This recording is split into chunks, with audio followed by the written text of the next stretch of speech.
Welcome to the Own Your Best Life podcast. I'm May Emson, your host, leadership and mindset coach. Here, we talk all things spiritual, mindset, business, leadership, and wellness for the modern seeker who wants to align their life with purpose and inspiration. We'll cover career changes, stress management, meditation, energy, intuition, and more. Each episode holds spiritual and practical tools to help you live a life of your wildest dreams without getting burnt out along the way. Ready to live a life on your own terms? This is the Own Your Best Life podcast. Welcome, friends, to episode number 76 of the Own Your Best Life podcast. Finding clarity on your purpose can feel daunting. And for many of us, we think it's such a big concept that maybe it doesn't really matter, yet it does. And just because we don't know the answer, it doesn't mean it's not a worthwhile exploration. So today we are going to discover when purpose matters and when it doesn't. So let's go back to what purpose is. Purpose is not a what, it's a why. It's why something is important to you. It's why you try to achieve results in your life. It's why you want to have success in a certain area. And purpose can also be your intention, which are the seeds of action that you are planting now for a future that you do not yet know. And this past weekend, I held a retreat on the power of intention. And it is truly both a spiritual and pragmatic question and pursuit. There really is no difference between your spiritual understanding and your pragmatic and real life understanding of purpose. So you can think about spirituality as that vision, that guiding North Star, and it is, in a bigger sense, your purpose. And purpose helps to ground us. Yet in the moment-to-moment living in our human experience, it helps us with those questions around what should I do next? And it's that next level understanding of your vision. And so purpose matters when you're not sure how to approach a situation. What we do and how we do it is the way that we live our purpose. Take being a parent. For many, that is a purpose, to care for their family. And when you're asked to do something at work that comes at the expense of your family and you're not sure if this is the right thing to do, you can go back to your purpose of, is this going to be good for not just me, but for my family as well? And another example is to show up loving the world. It seems like a tall order, and if your purpose and the reason why you live life the way you do is to show up loving the world, it will ask of you to accept, to surrender, to find joy, and take action without resentment. And we don't judge our purposes because they may not live into standards of society or any other ways you've used to measure your life. And we allow our purposes to come into our lives. I remember when I discovered my purpose, which is to learn to love. And at that point, it was that simple. It came to me as I was on a plane ride. I was watching a Ram Dass documentary. And for the years prior, I had defined my purpose as to inspire and to help others. Yet it was really easy for me to define it so simply as well. It was to love. And more recently, I've added to it. So it's now to learn to let go and to love.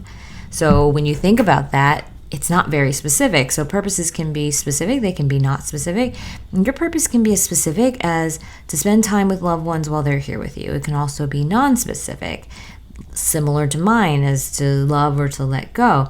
It really doesn't matter the specificity. What matters is that in the moments of indecision, of doubt, of uncertainty, you know how to come back to this purpose. It will hold you steady in a world that is constantly changing and in flux.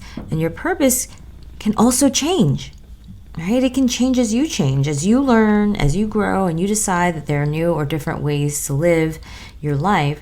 It evolves with you if you let it. Now that you understand when it does matter, let's address when purpose doesn't matter.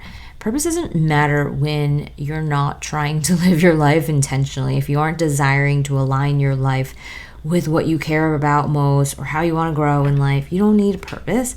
Purpose also doesn't matter if you already feel like you do already have a purpose, that everything you already do has one, because maybe you're part of a bigger organization and mission, and you so completely align with that purpose that you've just taken it on for you without even realizing it. So it's not that you don't have a purpose, and I wouldn't say that purpose doesn't matter in that case. It's just sometimes you already have one and you don't even realize it. You don't articulate it. And I think for most folks, when I ask them these questions, when we do consults or when we work together around their spirituality, I have to actually define it. Because I think that in this world where religion and faith and spirituality have gotten so lost in our cultural understandings or our cultural conditioning or our family upbringing, we've kind of put it by the wayside. And for many folks, it's just not something that they look at. So they look at goals, for example. So that might be an easier word for you to think about. Well, what is my goal here? Or what is my bigger goal? What is my overarching vision? But I do think that when I start describing what it is, when you think of it as this idea of a North Star, a guiding compass for you, a lot of folks resonate with that because they think to themselves, if I didn't have this carrot stick that was put out by society, the organization in front of me, and maybe even my family, I probably don't know what I would do with my life. And so that's where a lot of fear comes in around this bigger idea of, I don't actually know. I haven't thought about it. And because I haven't thought about it, I don't feel comfortable in that area. I don't feel successful in that area. So I'm going to back away. I'm not going to look at it. And so what happens is it's rarely not about that question of when does it not matter. It's more about that idea of how do I define it or articulate it clearly. And you might have a very general idea, but you're not sure if it's right. Or you may think there's only one thing, or you may even think it has to be your job. You see someone else who has a job that lines up with their purpose, and you think, I want that too, or I don't have that. And it's okay. It's okay to sit with that question for a little bit of time. I want you to actually understand if you are committed to growth and evolution so much so that you can tolerate the discomfort of asking questions that you don't know the answers to yet.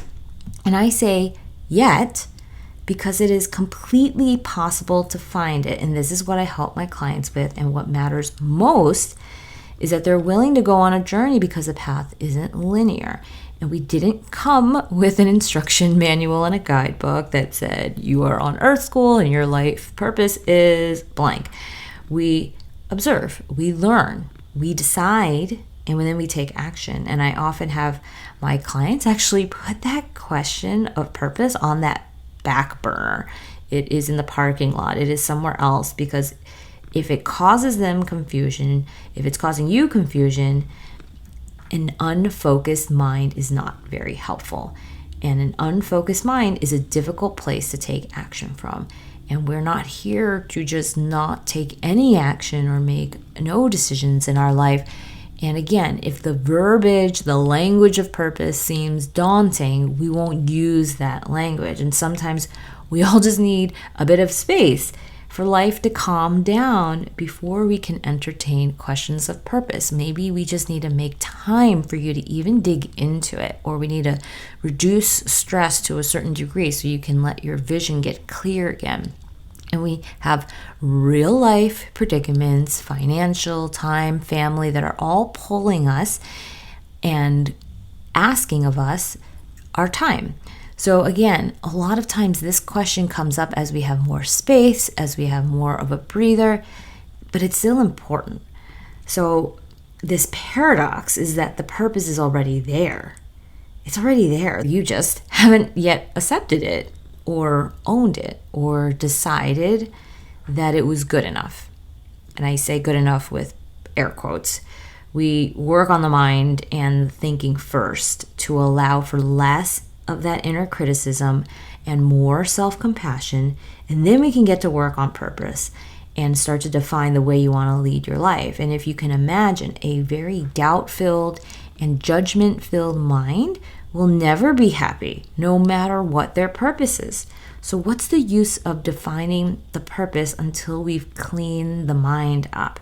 It's like inviting people over to your home for dinner before having a table for them to sit at, or before getting any food for them. Or you're going to invite them over and you know that you don't have food. It's this idea that purpose needs a place to live. It needs a place that's filled with compassion, and enough of compassion energy that it's allowed to breathe. So my thoughts for you this week is to ask yourself if you have a purpose, or if you do, are you living into it when it matters? Are we walking the talk? Are we living with integrity?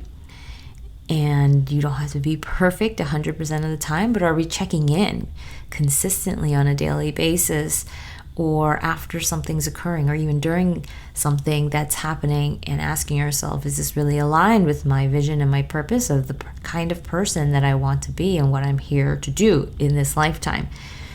And if you don't yet feel that your purpose is clearly defined and you want to know what it would be like to live with that kind of conviction, you can ask yourself this question: what would be different in your life if I had a greater sense of purpose? And again, if purpose trips you up because of the word, you can say a greater sense of clarity, a greater sense of focus, a greater sense of the goals that I want.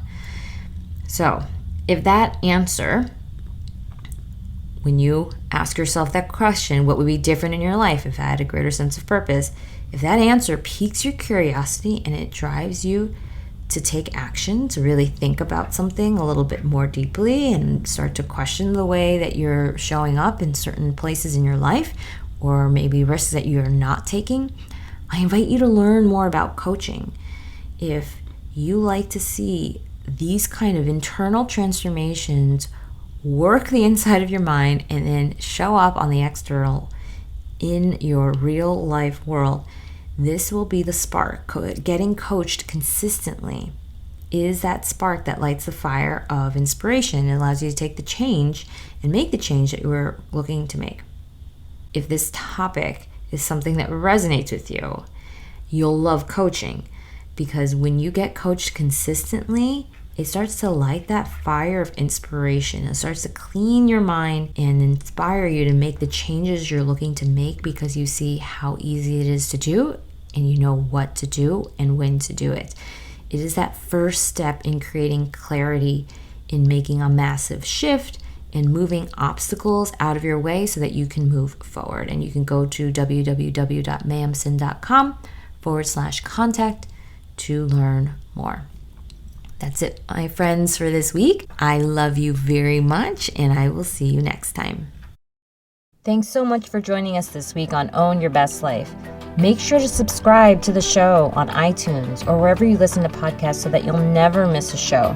And while you're at it, can you please rate and review on iTunes? I would so appreciate it. Share it with a friend, take a screenshot of it, and tag @MayEmson. This helps continue to get the word out. For more show notes and resources, check out www.mayemson.com. You'll have all the links to everything you heard here today. Thanks so much for listening. It's time to own your best life.